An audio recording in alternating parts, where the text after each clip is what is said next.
Computer operating systems trace their origins back probably to the moment when computers themselves first appeared. And to this day, far more descendants of those old operating systems have survived than is commonly believed. With the statistics for operating system on home and office computers, year after year with minor fluctuations show the absolute dominance of Windows, over 70%. For now, let's not delve too deeply into these particular stats. I wanted to show you a different chart. This is what the statistic for the usage of all operating systems on laptops, desktops and phones look like in 2025. It's a completely different picture. Within a few years, Android caught up with and surpassed Windows. And since Android runs on Linux kernel, you can significantly boost the remaining share attributed to Linux. If you consider that Linux is Unix-like system, meaning we can add all Unix-like system to Linux totally, then all Macs, iPhones and everything else essentially falls into the same category.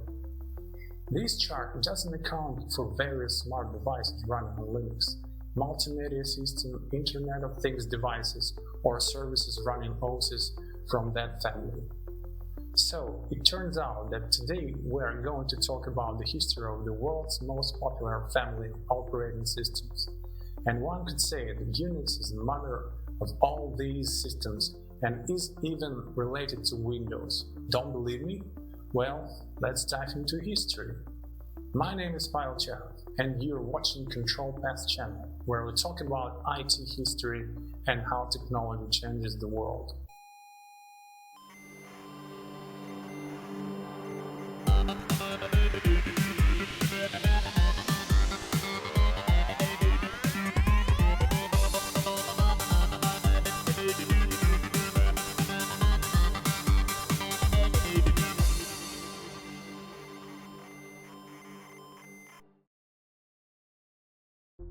By the time commercial computers for mass sale appeared, still about the size of wet roll back then, the task of very first operating system was to launch a program after a previous one finished, and that was the best case scenario. And even that was important and necessary functionality. Each computer model had its own system, and yes, they gradually evolved. By the mid-60s, these systems began to appear for computers that required new operating systems to be developed. DOS 3.60 for IBM emerged, but alongside it, a system called VCIS from the company Bell Labs was still in use. Far from everyone knows this company, yet it left a very noticeable mark on the history of software.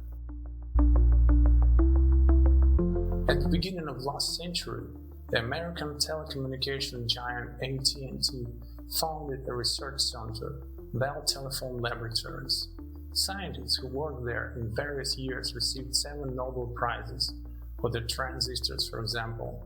And if you count the prizes received by scientists, even partially affiliated with Bell Labs, then it makes 9 prizes. Within the walls of Bell Labs, the programming languages C and C++ and others were born, and the journey of the Unix family of operating systems began. But before Unix, Bell Labs participated in the development of the operating system MTX or Multics. This was the brainchild of MIT, General Electric and Bell Labs. The division working on the OS at Bell Labs was managed by Viktor Vysotsky, the son of a Russian astronomer who emigrated to the United States after the 1917 revolution.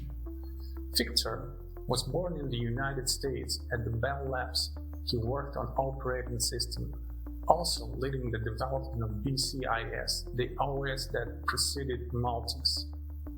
The Multics operating system turned out excessively complex, as General Electric wanted to make it as universal a commercial product as possible. And precisely because 3 organizations located in different places worked on the OS, disagreements and communication problems began. Ken Thompson, who worked on the I/O subsystem, described working on Multics in 2019 interview as building something I wouldn't want to use myself. And In the end, Bell Labs pulled out the project as the system was becoming very expensive. The bosses make the decision, and they are often skeptical when employees tell them, "We have an idea and we'll make a better system, just give us the resources." That's what happened at Bell Labs too. The same Ken Thompson was eager to simply continue developing, but management refuses to purchase hardware for what was essentially a similar project they had just exited. Both Ken and his collaborators had to start work on paper without equipment. However, Bell Labs was such a large research center with a bunch of separate buildings that somewhere deep within, in the laboratory of Max Matthews, a pioneer in computer music, Ken Thompson managed to find a little-used and already obsolete computer from DEC, the PDP-7. In those years, RAM consisted of arrays of miniature ring-shaped ferrite cores connected by wires. One such ring could be magnetized in two directions and represented one bit of information. A chain of 8 rings a byte. This was all produced manually and cost about $1 per bit, meaning per ring. On the PDP-7, the RAM was only 8 kilobytes, meaning that it cost $64,000. Memory was the most expensive resource of computers, and the value of every byte disciplined the developers. Although the PDP-7 was short in memory, it did have a good video controller. Ken Thompson wrote a little game for it called Space Travel. This was 1969, and here there is a discrepancy with information online. It's commonly believed the game was written for Multics, while some say a separate OS was written for it. But that's not the case. They were no longer working on Multics at Bell Labs. And according to the memoirs of Brian Kernighan, it all happened during the working on a new operating system. Brian recalls how Ken Thompson said at one point that he was 3 weeks away from an operating system. He needed to write 3 programs, 1 per week, an editor to write the code in, an assembler to translate the code into the language the PDP-7 understood, and a kernel which he could call an operating system. For exactly this period, Ken's wife left with their 1-year-old child to stay with her parents so as not to disturb him. By the way, Ken Thompson has an impressive list of achievements, but interestingly, already in 2006, he moved to Google. By the time he was 63, he, along with Rob Pike and Robert Wismer, created the Go programming language. And when a friend asked him via email if it was true he moved to Google, Ken humorously replied, "It's true. It didn't change the median age of Google much, but I think it really shot the average." Returning to 1969, beside Ken Thompson, one must especially highlight Dennis Ritchie, a representative of a dynasty of mathematicians. Dennis, during his work, created the C programming language, drawing on experience with other languages used during the Multics projects. This language wasn't immediately used in UNIX, and while it was still being created, the UNIX kernel was written jointly by Ken and Dennis. And the team gradually finished the very first version of the operating system, which was still called UNIX, in other spelling. It uses the same play on words as the name of Multics. This version existed for 6 months and had only 6 users: Ken Thompson, Dennis Ritchie, Doug McElroy, Bob Morris, and Joe Sana, and Brian Kernighan. With the ready system, Ken again tried to ask Bell Labs management for newer, faster computer with more memory, but again got a refusal. Where nothing the operating system was set to Ken. It must be clarified that the computer the group of enthusiasm wanted cost $500,000. Although Bell Labs' budget under AT&T was almost limitless, that was a huge sum. But after some time, it was proposed to buy a new model mini computer from the same DEC, the PDP-11, costing $65,000. In those years, $65,000 was also, generally speaking, a huge sum. But, of course, it's not $500,000. Mini meant a cabinet a bit smaller than a computer that looked up a whole room. And there were already computers the size of just a couple of boxes. But even to this management, in person of Sam Morgan didn't agree. Later, Sam explained such a decision as follows. The management principles here that you hire bright people and you introduce them to the environment and you give them general directions as to what sort of things is wanted. And you give them lots of freedom. Doesn't mean you always necessarily give them all the money they want. You exercise selective enthusiasm over what they do, and if you mistakenly discourage or fail to respond or something that later on turns on to be good, it's really a strong idea, it will come back. And that's exactly what happened. The operating system eventually forged its own path, and hardware limitations even benefited UNIX, as it required a certain ingenuity and perfect process planning to achieve everything they intended with some resource deficit. But new equipment was still needed, and Joe Senna from the UNIX development group suggested a clever trick. Bell Labs employees, there were several thousand of them, generated a huge number of patents, and management wanted to automate the process and ordered new equipment for this. Then the UNIX developers proposed buying the PDP-11 they needed and created software on its base that would allow working with text and numbered lines. At the same time, this wasn't sold by any software, and on such terms the computer was bought from them. The team quickly ported UNIX to the new computer, and Joe Senna developed the required program. And here they found themselves in an awkward position again. On this computer, after the text processing program was finished, typists started working during the day. Patent paperwork and other text work was going on, and Ken Thompson group as true enthusiasts had to work on the system at night. But since the system was already running UNIX during the day, the patent department decided to buy another similar computer to the development group so they could continue what now seemed a promising development. So the best strategy turned out to be offering useful developments for their own company, on which the company could save money and achieve the desired level of automation. All these events, as well as the development, happened before 1971, when the official version of the UNIX operating system was recorded. And the RAM I talked about earlier started being produced using semiconductor technology only a few years later. And until then, its limited quantity was a good motivator for programming, including in assembly, which requires less memory than compilers for high-level languages. The spelling of the operating system's name somehow changed on its own in writing.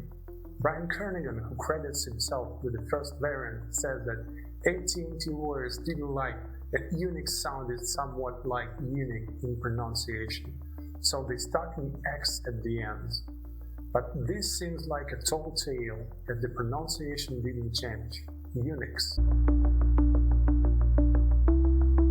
UNIX started being installed on machines at Bell Labs, and access to this machine was possible from home for UNIX team via dedicated telephone lines. But still, the parent company was telecommunications giant AT&T, which could effort. Documentation was developed, commands, libraries, file formats received exhaustive descriptions, and then for the first time a bugs section appeared in the documentation, a novelty for its time, as admitting bugs in commercial product was previously unacceptable. But UNIX at that moment wasn't a product aimed at sale, and in developers' opinion, if they couldn't immediately fix some errors, they should at least document them. By the third edition, already in 1973, the operating system had almost completely moved from assembly to Dennis Ritchie's C, though bits of assembly still remained. But knowing the system, it could now be ported to other architectures. The era of professional computers hadn't yet arrived, but that very year, the Xerox Alto appeared. It had its own operating system with a graphical interface. Xero had its own research server in Palo Alto, and many inventions were truly ahead of their time. The Alto didn't leave the company in those years, but influenced the future computers, both the IBM PC and those from Apple. Steve Jobs was inspired by the operating system. UNIX, however, wasn't intended for use in personal computers. There weren't really any yet, to be honest. And the main management tool was the command line, which is much more flexible and understandable for any geek. We've now reached the 4th edition of UNIX. That's when the OS got execution pipelines, task queues.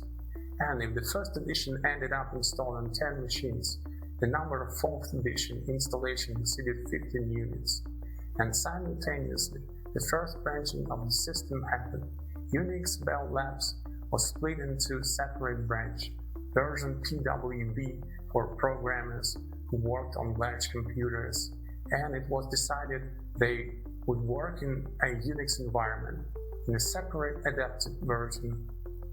The key capability of PWB was remote work with target system, inputted tasks, and getting results. Special attention was paid to process automation. And by the 6th version, it became the base for software development. It included important tools. It became possible to create complex scripts. The PWB4 had even more capabilities, handled by other teams. Later, the board shell was added, which took, among the other things, the best from the PW shell, but UNIX was still being developed and installed on BDP-11s. Although the 6th version began to tentatively port it to computers with different architectures, this was really a breakthrough. Before that, the OS due to assembly code was irrevocably tied for a specific computer. And truly, the UNIX system went beyond Bell Labs, only starting with the 7th version, released in 1979. The system became cross-platform with many integrated capabilities that today seem like a given. But back then, much was implemented for the first time and was revolutionary.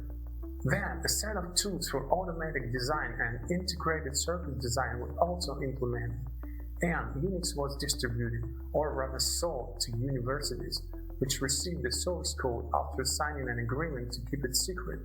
They could only use it for educational purposes, and discussing experience with the system was only allowed with other licensed users, with no support provided by AT&T. Users gathered in groups and solved technical problems and questions at meetings. They actually started selling as early as the 6th version, and that's how a new fork arose, BSD, standing for Berkeley Software Distribution. Graduate students at Berkeley University supplemented the 6th version of Unix with their own programs and compiled the first version of BSD in 1978. A year later, when Unix 7 came out, the 2nd version of BSD was released, with additions including still popular text editor VI. One of the authors of the additions was Bill Joy. He eventually dropped out graduate school and became a developer at Sun Microsystems, whose system became Sun OS, built on the 4th version of BSD, that is, the next fork. By this time, a bit later, workstation could be called personal computers, but they were exactly that, only with a high performance significantly different from the IBM PC and clones that started appearing in large numbers after '81. Later, the difference between them gradually faded. Their own operating systems were created for workstation of that time, and most were based on Unix. Essentially, the system was just ported to their own processors. And here's an interesting question. Why didn't IBM choose Unix for their PC?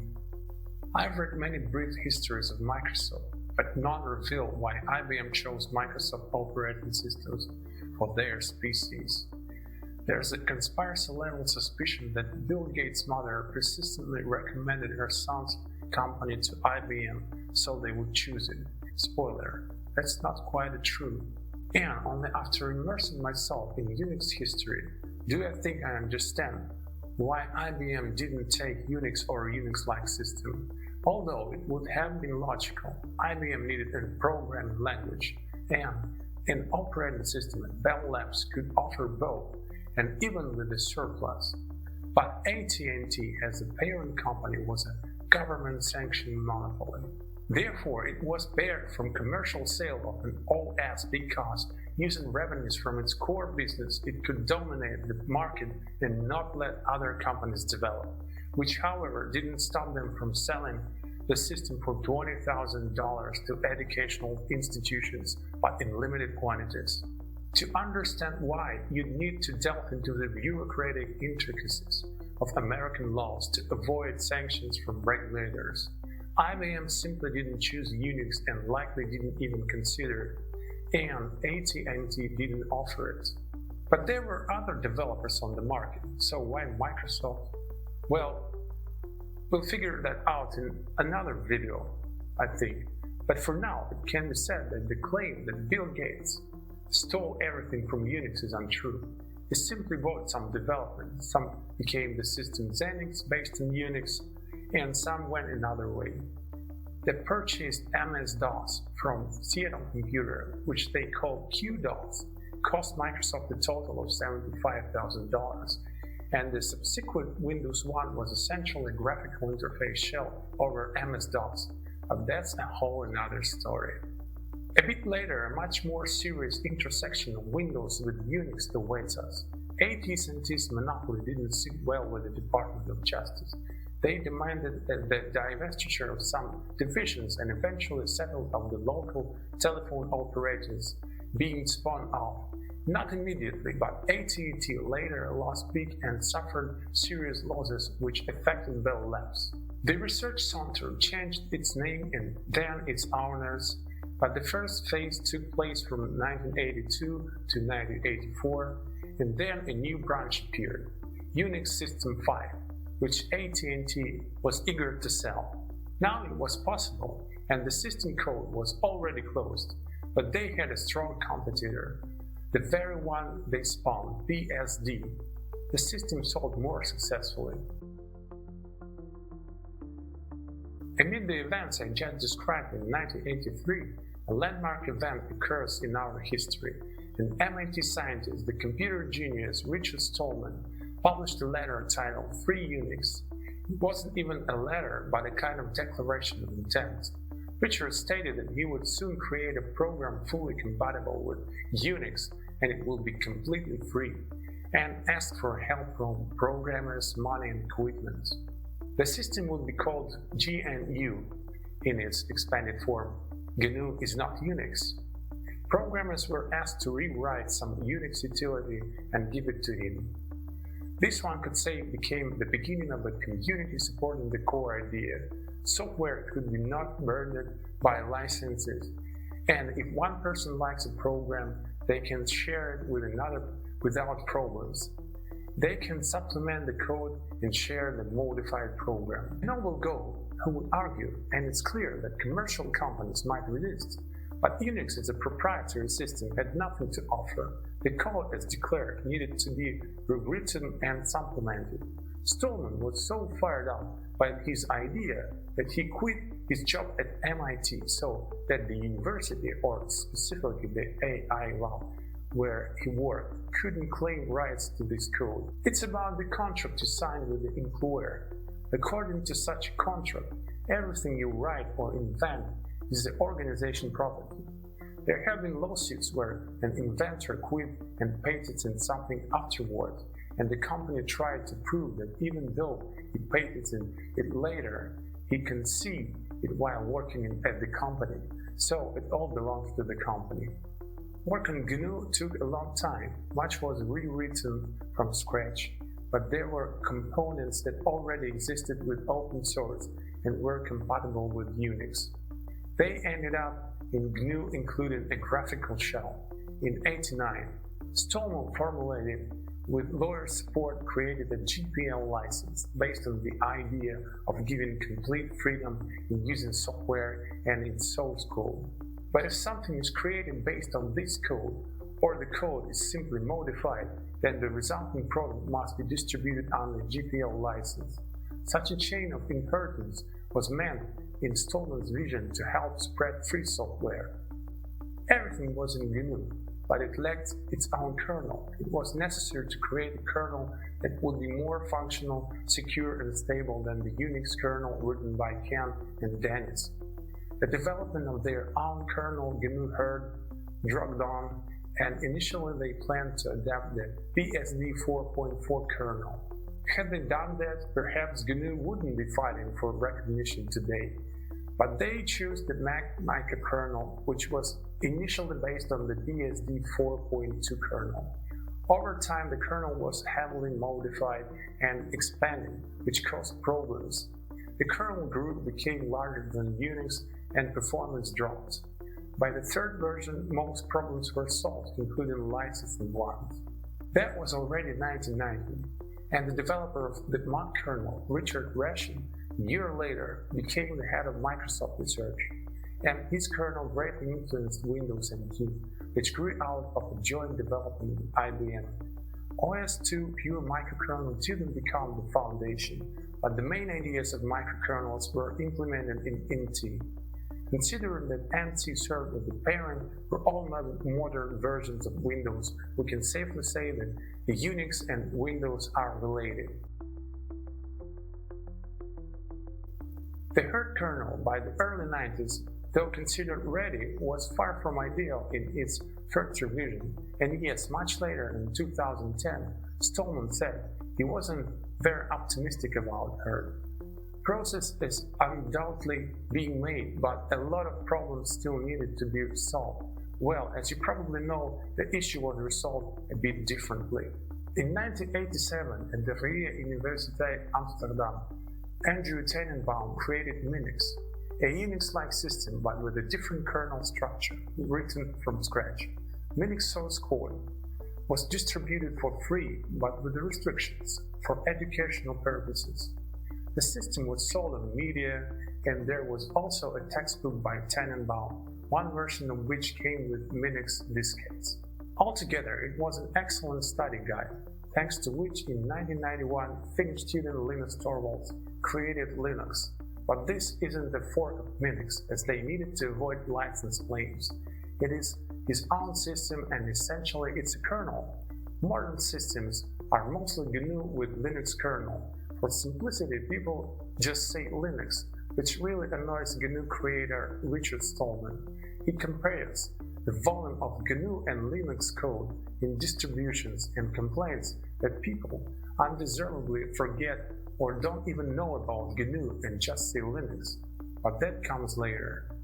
According to Torvalds' recollections, after familiarizing himself with Tannenbaum textbooks, to try out what he learned, he needed to buy a computer for 80,000 Finnish marks. That was a very large sum. But the system was available at the university, though only 32 students could be admitted to C and Unix course. He got into that group. By his own account, he simply fell in love with Unix and compared the system to the Latin language, with which you can write anything, build any complex structures from simple blocks, and some other system including Windows to Chinese, where everything has its own hierarchy that can be combined in a limited way. But back to Torvalds, he managed to buy on credit one of many PCs with 386 processor. He didn't need pre-installed DOS, he needed Unix, so he had to buy it separately for over $170 and wait for months for delivery. He quickly had questions about Unix, and Torvalds rewrote what he thought was poorly implemented while working on a terminal emulator. He got so carried away that the program gradually acquired many editions and started turning into an operating system. Torvalds continued working, now understanding he was rewriting an OS and read books on a Unix-like system from zero to working shell, and a set of utilities took Linux half a year, and then the system got its working name, Linux. According to Torvalds, he didn't want to release it with that name. It was too modest, and he planned to call the system Freaks, like Freaks but with the X from Unix at the end. And that's when Linus wrote that famous message considered the beginning of Linux. Soon after he uploaded version 0.01 to a university FTP, it still required an installed Linux for setup. Aaron Lemke, who on his own initiated according to Torvalds, offered him a folder on the university FTP for the OS, disliked the name Freaks. He much preferred the working name Linux. That's what he named the folder containing the system. Linus asked people to treat the first version of his creation like exhibits. They didn't work properly, but it was material that shaped Linux as he worked with it. By version 0.003, Linus had cooled on the project and was ready to stop. He'd solved all the tasks he wanted to. Bug hunting also wasn't interesting. Then he accidentally corrupted the partition with Unix and decided he was mature enough to detach from mother system. So he did. As a result, version 0.10 and 0.11 started being generally used. At the end of 1991, Torvalds implemented swap space paging, and in 1992, people started switching from Unix to Linux because Unix lacked paging, meaning Linux allowed working on computer with limited RAM for programs that needed a lot of memory by utilizing the hard drive. The user base grew. Some offered Linus money themselves, but he was wrong. Perhaps Torvalds portrays himself a bit more as a hero of our mercantile times in his memoirs, as he certainly doesn't lack self-esteem, which he admits. But one way or another, life brought its own adjustments. People from all over the world started participating and asked for permission to charge, say $5 for a Linux floppy to cover media costs, and Linus gave permission for sales. The main condition described in the GPL remain open source and distribution terms. If you make changes and sell it, fine, but the code must be open and distribution must be under GPL license. Thus, Torvalds adopted the GPL license announced in version 0.12. By the end of 1992, the X-Window graphical interface was ported to Linux, and the version number jumped straight to 0.95. And only in March 1994, the Linux 1.0 release was presented. Let's return to Richard and his GNU system. We stopped at the system lacking its own kernel, as the GNU hard kernel still wasn't fully ready. To Stallman's delight, Linux appeared and in 1992 they started using the Linux kernel with a GNU environment. Roughly speaking, Linux without GNU application isn't very usable. By the time Linux 1.0 appeared, there were already at least a dozen distributions based on the Linux kernel. After version 1.0, their number increased. Commercial operating systems based on the Linux kernel and GNU environment appeared. Commercial activity began. Those greedy people Torvalds spoke of showed up. But now he sees the situation from a different angle. And around the Linux brand itself, commercial activity began one way or another. An enterprising individual registered the brand himself and sent all Linux organizations a proposal to give him 5% of revenue as thanks for using his brand. But the Linux brand was defended and registered to Linus Torvalds. But the kernel is still freely distributed as a part of GNU OS. The emergence of separate distributions became an avalanche. Charting all distributions today even in one frame is impossible. Not all of it is GNU, but it's all Linux. That Richard is jealous when GNU isn't mentioned when talking about system based on Linux kernel and GNU environment I mentioned. Torvalds, however, seems indifferent to Stallman's fussing.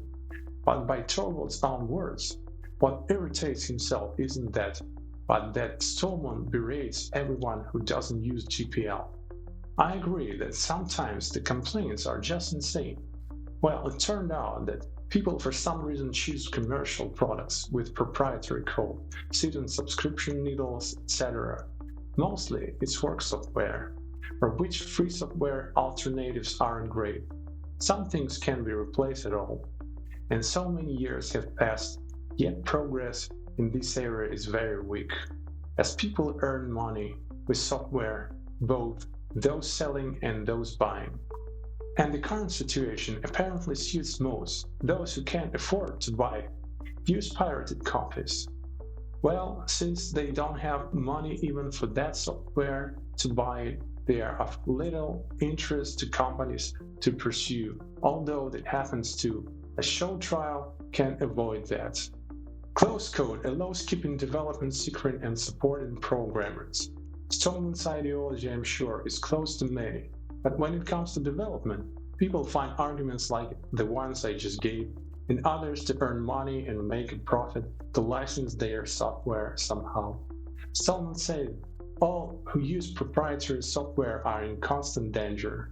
The software is unsafe, at the very least because the code isn't scrutinized by hundreds, thousands of developers worldwide. Well, let's take the Linux kernel developed far from yesterday. Torvalds himself talks about vulnerabilities. In 2017, according to CNews, one Russian developer alone found 15 bugs in drivers allowing arbitrary code execution. In 2021, security specialists found critical vulnerabilities in kernel, some of which had existed for 7 years. In 2021, patch was made, but only Arch, Debian, Fedora, and Ubuntu released updates with it. Vulnerabilities are constantly found in GNU too, and exploits are available in the open. The free software is far from the guarantee of security. Ken Thompson, who developed the UNIX kernel, said about this, "The moral is obvious. You can't trust code that you didn't totally create yourself, especially code from companies that employ people like me. No code level review or thorough study will protect you from unreliable codes." The further history of Linux and GNU isn't that interesting. We are observing right now. Torvalds got a job at a commercial company, moved to the United States. A couple of times, very briefly, he announced posing kernel war to rethink his role in the community, but almost immediately returned to work. Linus left his previous job and moved to a non-profit company related to Linux development, and since then, he has linked his fate only to Linux. He no longer programs himself but oversees changes in the kernel. Unix in the end gave rise to several more branches. The BSD branch gave fork we've already mentioned, Sun OS, later replaced by Solaris, and gave Open Solaris, another fork from Unix System 5. Also Unix and BSD spawned Xenix, which Microsoft sold. Steve Ballmer, as usual, jumped out of his pants talking about cool of Unix-like systems. BSD split into NetBSD, OpenBSD, and FreeBSD. PureBSD itself lasted until 1995, and its final version was 4.4. And long before that, based on version 4.3, the next step operating system with closed source was created. Its first full release dates to 1989 and developing almost until 2000. This system gave birth to macOS X, where X stands for 10. The 9th version of macOS was, as it's called, Classic, while the 10th became Unix-like.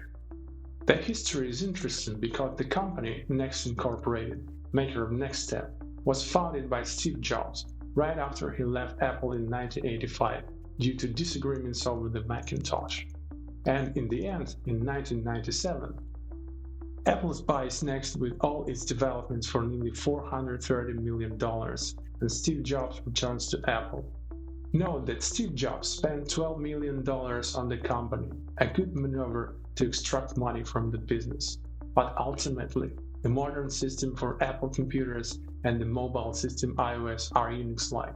Initially, they used the same microkernel we talked about earlier. Steve Jobs became a proponent of microkernels and invited Linus Torvalds to try to sway him and continue his developments for a commercial system. According to Torvalds, he was put off by the microkernel idea in a system. He was a proponent of monolithic kernels and the collaboration didn't happen. And how can we forget Android? It also branches from Unix. Android is based on the Linux kernel, which got its start from Minix, which in turn came from Unix. The system wasn't born within Google, but in 2004. Serious players in the mobile system market were Symbian and Windows Mobile. Those were the ones Android aimed to compete with, but not having hardware off the shelf. They had to go to manufacturers of that very hardware and tried to convince them to pay attention to their system. And they had to impress them enough to risk revenue from smartphone sales with the known and understood Symbian and Windows Mobile, for which there was plenty of software. It's unknown what fate would have awaited Android then. They couldn't reach an agreement. But Google, which was just then concerned with developing a mobile OS, noticed the potential. Google buys the company outright in 2005 for $130 million and puts the developers in a leading position in the mobile OS development division. By the release of first fruit version in 2008, Google secured the support of smartphone manufacturers as they had been demonstrated prototypes offering development tools explaining flexibility, dates, etc. all the time before their release. In short, preparatory work was done on all fronts. If you'd like to learn more about Android history, I would recommend to watch one of my previous videos about it.